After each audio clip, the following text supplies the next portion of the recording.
Ellie got me this cup and sent it to me as a surprise, and I was super stoked because I love. Oh, it looks cute. I like the bottom edge of it. It's all smooth on the bottom. That's cute. Like rounded.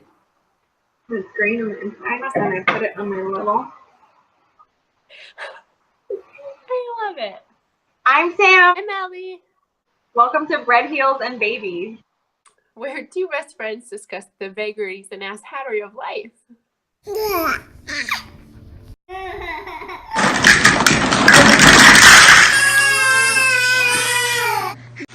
Shit. How is your 5,000 things going? Your 5,000 life-changing things. Your bullet journal and your 18 and 18 and your this month's activity, yada yada. Of the month. Straight up slacking off. I haven't done shit. So, and I keep thinking, like, I keep hearing you in my head saying, and then cut to Ellie, who is beating herself up because she's not keeping up with it. And yes, that happens. And I've been doing that. I've started some books, but I haven't been reading that much. And I kind of had a theme for March, but I didn't really stick to it because I didn't really care about it. And the one for February was helpful. I think I texted you that, but I haven't been doing anything except online shopping for my house, which is not a great use of time. What about you? Do you have? That's real. I haven't done any of it. You know, I told you that I would do your 18 and 18. Yes, you did. No, nothing. Didn't do any of it. I'm gonna try that though. I am. I kind of want to do it. I kind of want my husband to do it with me though, so that I feel like that's a good idea. We're coming up like so that when I'm like, but I really want to get this done, that it's not just like a me thing. But yeah, so I haven't done it yet, but I'm gonna blame that on that he's been working a lot, so we haven't do it. Blame it on him. I do that a lot for most things. So I've been thinking a lot about like the time we spend with our kids is so hard because we're both stay-at-home moms. It kind of all blurs together in terms of quality time with them versus just time around the house. We're with them all the time, but then if I'm doing something like listening to a podcast in the kitchen while they're in here doing other stuff, I feel guilty or like, should I be doing something different? And I actually read a thing the other day that said moms today like feel a lot more guilt, but they also spend a lot more quality time with their kids. But even then it said like back in the day they used to spend like 55 minutes with their kids, but now it's like an hour and 45 minutes. And I'm thinking, but we're with them all day. So I don't know how they measured that. And I feel like in a lot of things of parenting, it's so hard to have a barometer of what am I supposed to do? I don't really remember what my mom did. Right. You know what I mean? Yeah. Well, and I don't know, like we talked about this a little last time, but like I feel guilty every night, like about whether or not I did enough like quality time stuff with them. Like did I play enough games, or like was I, did I listen enough, and like yada yada, or did I talk it out, or like you know what I mean? It's hard to know. And now like, and I'm sure you know what this feels like too, but like now that there's so many of them, did I give each of them enough time? Yeah. You know? Yeah. And mine are so different in ages. It's like hard to do things together. Like 8 and 2 is very different. And so we can do some things together, but then it's also like I want each of them to feel, loved and special, and like they got enough time. But then you also have to like make sure that things are vacuumed, and you have to cook things and clean up after that, and and then do you get time to like self-care? And that I think is really hard. Like, yes, I showered today, but that doesn't happen all the time. You know what I mean? Because I don't have time to do this to myself, because that counts as like time away from kids, and like you're trying to balance it around nap times and snack times and drop off and pick up. And I know it sounds, and then I feel dumb complaining about that because I know that when I was working, things were a lot harder time management wise. So like whiny little stay-at-home mom. Yeah, I mean, and I've wondered about that. Like if I were working, what parts of like what would I look back at and be like, man, I wish I had done this different, or I wish I had appreciated this and this more. you know, just to try and have some perspective, because it's so hard to tell. Mm-hmm. For one, if you're doing a good job, you don't get to find that out until like 18 years from now. Yes. Functioning Yes. human beings. Yes. And I don't know. And I worry about it so much more right now with the oldest. And I don't know if that's because she's a girl and I always worry about like mother-daughter relationships. That's a whole nother episode. We could have a whole nother episode about that. But I guess I notice stuff more, and I feel like she got to 8 so fast. Yeah. That it put perspective into it for me that this is going to go really fast. And so if there's stuff you want to do or impressions that you want to make on them, like, you got to do it now. And I know. It's stressful because I don't know. And you know that while you like to listen to podcasts and read books, I like to watch some TV. I love me some TV. So and I do that a lot. Like I'll be watching something on the iPad, like while I'm cooking or, while I'm singing something and stuff like that. Or, and so I'm not very present. And you and I both have gone back and forth about like, oh, I'm deleting Facebook. Oh, I'm going to delete this off my phone because I don't want to because we keep catching ourselves scrolling instead of being present. You get sucked into that mental time waste or whatever it is. Yeah, and then I always end up putting it back on my phone. Yeah. Oh yeah.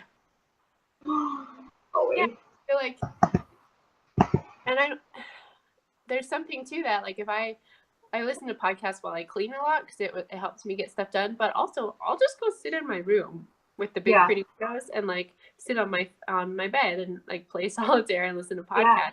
And it's so nice, and I feel so guilty. And I read this morning that you get 900 weeks with your kid as your kid. And yeah, isn't that scary? 300 of those are gone with Olivia. She's a third of the way there, almost half for Charlie. So does that include that like all the way to 18? Is that what that is? I'm thinking it's 18. Yeah, I didn't do the math, but so that's including the teenage years where they don't really want to hang out with you. I know, and that's part of why I feel guilty about it. Is like if they're little and I'm like, oh, can you leave me alone? Which is terrible, but it happens. And when they're big and they haven't been able to come to me at like, you know what I mean? Maybe when they're big, they're gonna be like, whatever, mom, screw you. Cats in the cradle and the silver spoon. And I'm sure my husband would laugh. He'd be like, "You're really overthinking it." Because but like I feel like that's part of the mom guilt is you project every decision you make all the way through their childhood and adulthood. Like I'm gonna screw them up right here. Yes, or that they're gonna remember this. Yes, which they probably won't, because I hardly remember any of my childhood. Dude, but they might. I don't know about you, but like there are so many things I don't remember. Like I don't remember what it was I was thinking about the other day. It was like, do I remember these things? Like, do I remember moments like this with my parents? And whatever it was, I couldn't remember. But there are so many things that like I do remember. Like I remember the earwig in the drawer that I had to get, and like, you know what I mean? And I know I was little when that happened, like maybe kindergarten, maybe first grade, that kind of thing. Yeah. I don't remember a lot of other things. And so then I'm thinking to myself, like, every time an incident happens with the kids or like that I've like yelled or something, I'm like, oh my God, is this going to be the memory? And like she's not even going to remember like when we went roller skating or, you know what I mean? Like, so much pressure. It's so much pressure. And there are a couple of like very distinct memories for me that were kind of like offhand comments from a member of my family that they stuck with me way more than that person intended them to, I'm sure. Yeah. And that's scary. I remember when Olivia was little and I was like, oh, she's not going to remember this. It's fine. It's all good. Yeah. And you don't know what those moments are going to be. No.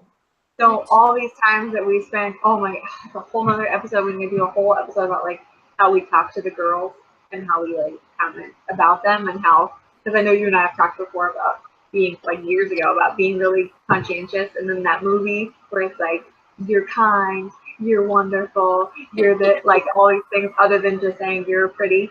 But anyways, like, you never know, like, what things they're gonna, yeah.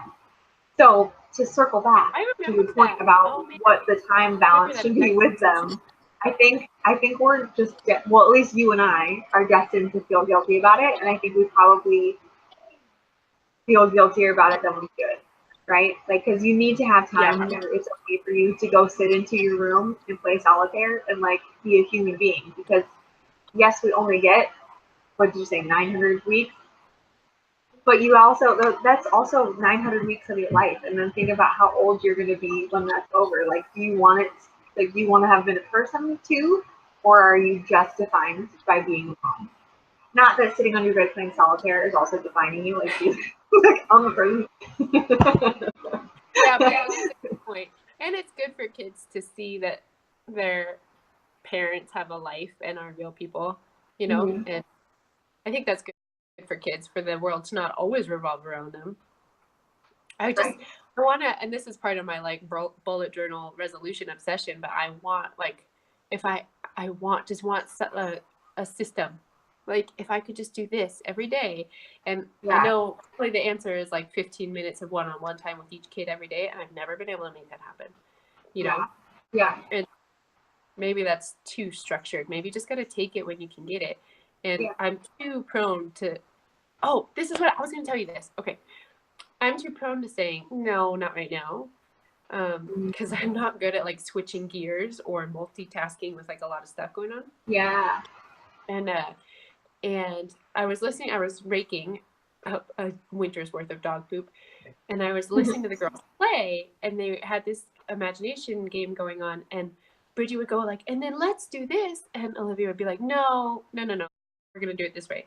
And it was kind of killing their game. And I remember hearing that the rule in improv, which I was terrible at. Yes, and. The yes and rule. Yes. And I was telling them, have you guys played the yes and game? And they're like, what's that? And I was like, you just always have to say yes and. Like, when she says, let's be tigers, you say yes and we have the biggest teeth ever. And they were, like, kind of cool about it. And then I was thinking about it while I was listening to them. I was like, I really need to, like, I need to play the yes and game instead of, like, I love that. Because I love that, Ellie. That's a great idea. Oh my god! First of all, what a great idea to teach them as far as, like, working together. I felt good about that. A little ensemble. The theater teacher in me is so excited right now.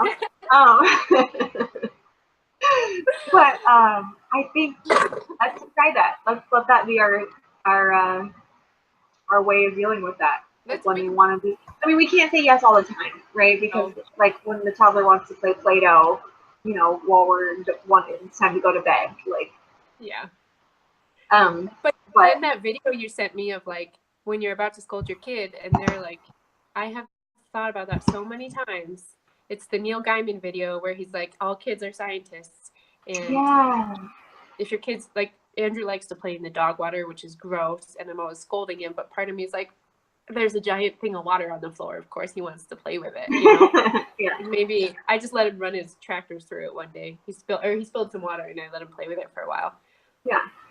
I need to do better at being, like, instead of being, no, that's inconvenient, or no, I don't feel like it, or no, I'm cleaning, because I always have something to do. And I feel like the time just fritters away and you don't know it. Yeah. Don't you think there's just so much conflicting information too? Because then, like, as we're talking about this, and we're talking about, like, making sure, like, we make all this time for the kids and you know, encourage their imagination and yada yada. Then in the back of my head, I'm hearing, like, the other alternative advice that I've heard about, like, we're going too easy on kids these days, and, like, they're not learning to be self-sufficient, and they're not, you know, like, I have like conflicting information of, like, oh, you're babying them. Like, I don't know. I 100% feel that. I feel like it's hard to have, like, a parental compass of, like, how do you know you're doing the right thing? I'll think something, and then I hear my husband in my head, or that, like, whatever advice you've gotten, you know, there's always a conflicting side to it. Yeah. It's so stressful. Like, kids should be playing independently, and you shouldn't, like, baby them. And I agree. All right. Well, we're gonna attempt a little yes and in Let's do it.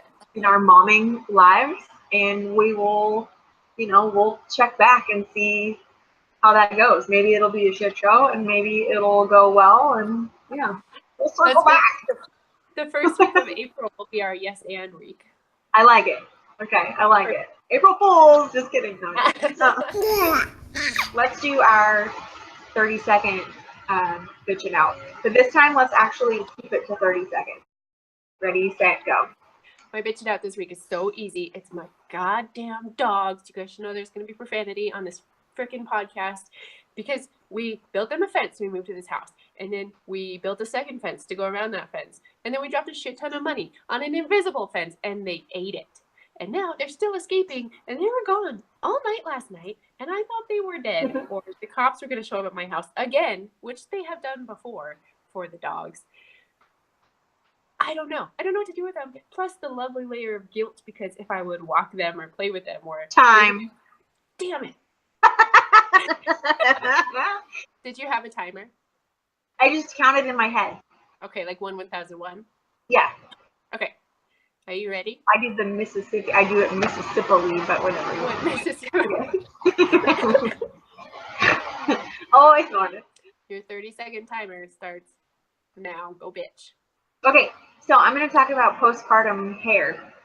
So everybody talks about like after you have the baby and your hair falls out from the hormones and stuff.